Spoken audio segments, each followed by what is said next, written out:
Welcome back, fellas and ladies. I know there's a lot of ladies who watch this show. I mean, I'm considered one of the sexiest men in conservative politics, and I think they're right when they say that. Now, this next guy, he's actually pretty sexy as well. I mean, I'm not into Muslim guys, but the guy, you know, he is a handsome fella. I'm not going to sit here and lie. I look at him, I'm like, you know, guy looks good, right? You know, even though he's a little brown, we can still go to town. That's what the ladies say when you're with Sulaiman Ahmed. So I want to welcome on our next guest.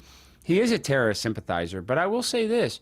One man's terrorist is another man's freedom fighter. Let's welcome on Sulaiman Ahmed. Sulaiman, how are you doing this evening? Well, yeah, thank you having me on your show. I heard your introduction. You called me a libtard. You called me a terrorist sympathizer. All I gotta say, Alex, is why are you assuming my political ideology? Oh, you told me we're friends. You're one of my buddies. You said that you're libtarded, you're liberal. What do you mean? I mean, I don't think I'm exposing you, but what you're LARPing as a right-wing conservative now? Well, what are your political viewpoints? Actually, for the audience that doesn't know you, Sulaiman, and Sulaiman is one of the biggest voices on Twitter. He has spaces that have thousands and thousands of people. His page is absolutely blown up.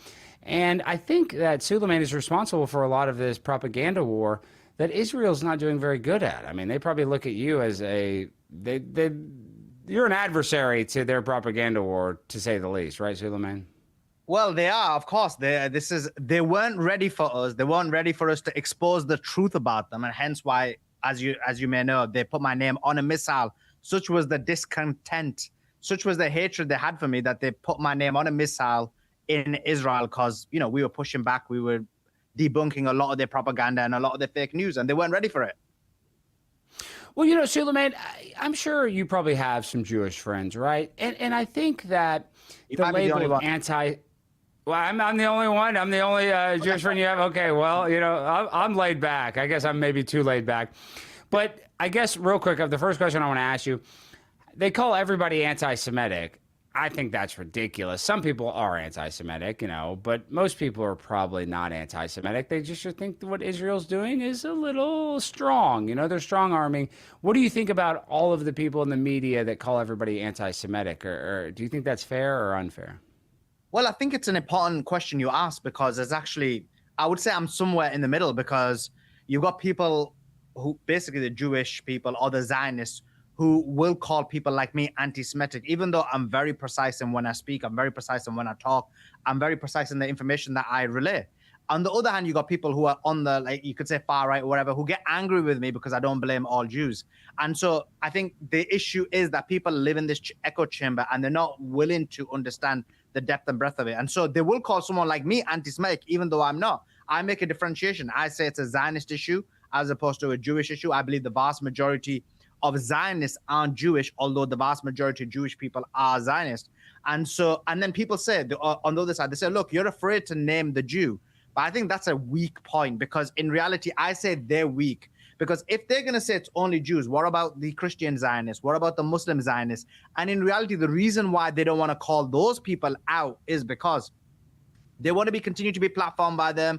They want to continue to do collaborations with them. They want to continue to work with them. And so in the end, they want to sell out without us basically calling them out, or without them being exposed for selling out. So that's the first bit.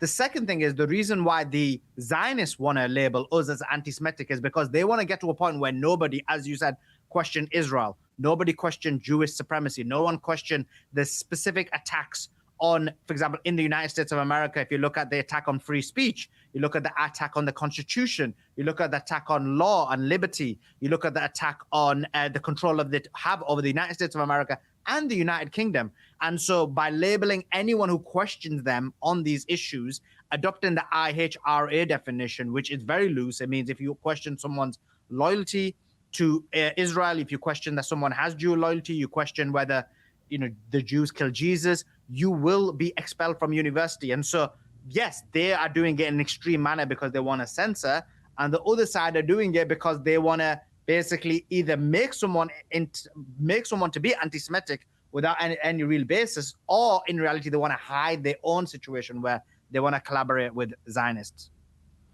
Well, I just want to say I love Benjamin Netanyahu. He is the greatest world leader of all time, and Israel is the greatest country, and the IDF is the greatest military in the entire world.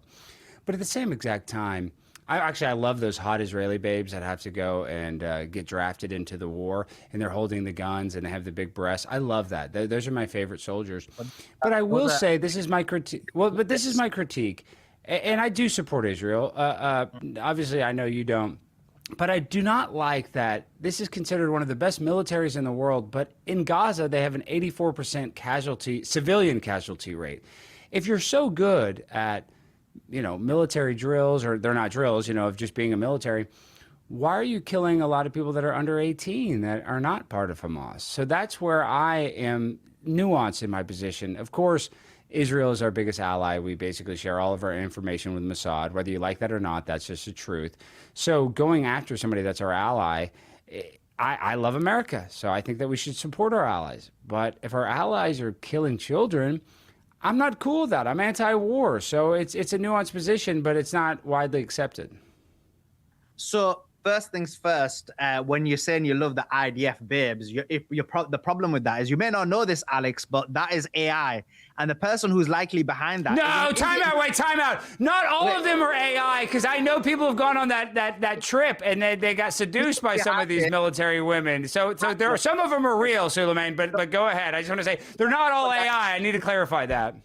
We know the propaganda you're doing, because the people behind it are Indian guys, and you already explained this in your first segment, how much of love and affinity you have for the Indian people. So I understand the reason why you're doing it, or the motive behind it. But in terms of what you said, I think it's extremely important. You actually said this in a show we were in previously.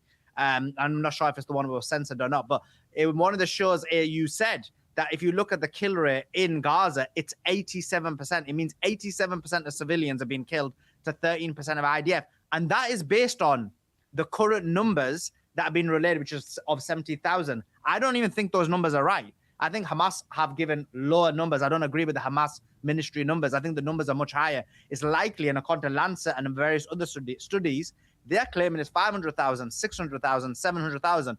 If that's the case, then it means actually it's 99% of civilians are being killed to one combatant. That is crazy. And when you look at Israel having the Sulaiman, real quick, I just want to cut you off. I don't know if it's 99%, but I will say that I agree with you when they do a double tap bomb where they show that they bomb a hospital, and then the rescue people and the ambulance, or they don't have ambulances there, but you know what I mean? The first responders go in and try to help these people that were just bombed, then they drop another bomb. I don't like watching that either. I think that that's really disgusting. For sure. And the modern methods are to cause the maximum amount of damage and harm as much people as possible. And what we know is they do have the ability. You said that they're a very good military. Well, they were able to precisely attack places in Lebanon. They managed to take out a number of the Hezbollah military and leadership. They did the same thing in Iran. They did the same thing in Syria. So they have the ability to attack in a precise manner. Qatar, you saw it, they attacked directly the building that the Hamas leadership were in. So that demonstrates they have the ability. So if they have the ability, why are they not using that ability in Gaza? Quite clearly, they aren't.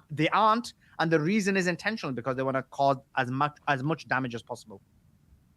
Well, Sulaiman, personally, if Donald Trump builds a Margaritaville, on the Gaza Strip, I like that. That will encourage me to go there, right? I mean, so I can kind of see their position. Donald Trump builds hotels. He builds a lot of these fancy resorts. He has golf clubs. Could you imagine playing a round of golf right there on the Gaza Strip? That doesn't sound nice to you. Even though you're Muslim, that doesn't sound nice, playing a round of golf right there on the beach. I mean, it's like Pebble Beach, but, terrorist beach, I guess you'd call it.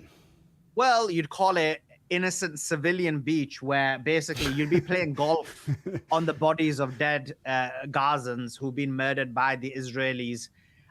So that's the first part, just the entire spiritual nature aspect of it. Like there's people who died there. Just think about the negative spiritual energy there. The second thing is, it's not your land. This is the problem. Like, you talk about Somalis and you call them highway robbers or bandits or whatever, but what is the biggest banditry or highway robbery than going to someone else's land and stealing it? That is an example of it. So what you're basically saying is that you support the stealing of someone else's land, the playing of golf on the dead bodies of other people. So for me, even if I'd got an all expenses paid trip to stay at one of these hotels in Gaza, I would never do it because of just all the reasons I mentioned.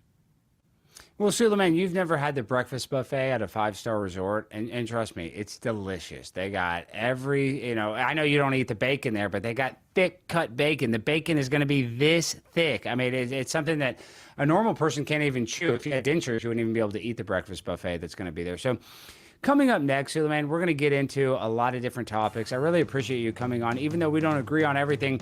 One of the topics that you and I have always argued about, which is worse, rape or murder? Now, I'm of the opinion that rape is incredibly bad because there's no excuse for self-defense rape, but Sulaiman thinks murder is worse than rape. So we're going to get into it. Things are going to get very spicy. So coming up next, you do not want to miss it. The sparks are going to fly. And I just want to say I love Benjamin Netanyahu. I love Israel. Everything that they do is correct. And even though it's an 84% civilian casualty rate, good. I wish it was 100%. I just hope that everybody in Gaza, I hope it becomes a parking lot and that we can have a golf course there that I can play on and eat at the breakfast buffet and just relax because I'm stressed out here in Dallas. There's no good places to eat a breakfast buffet and golf. In the Metroplex, that is as good as the Gaza Strip. So coming up next, I want you guys to stay here. Do not leave. Things are about to get wiki wild, Will Smith style.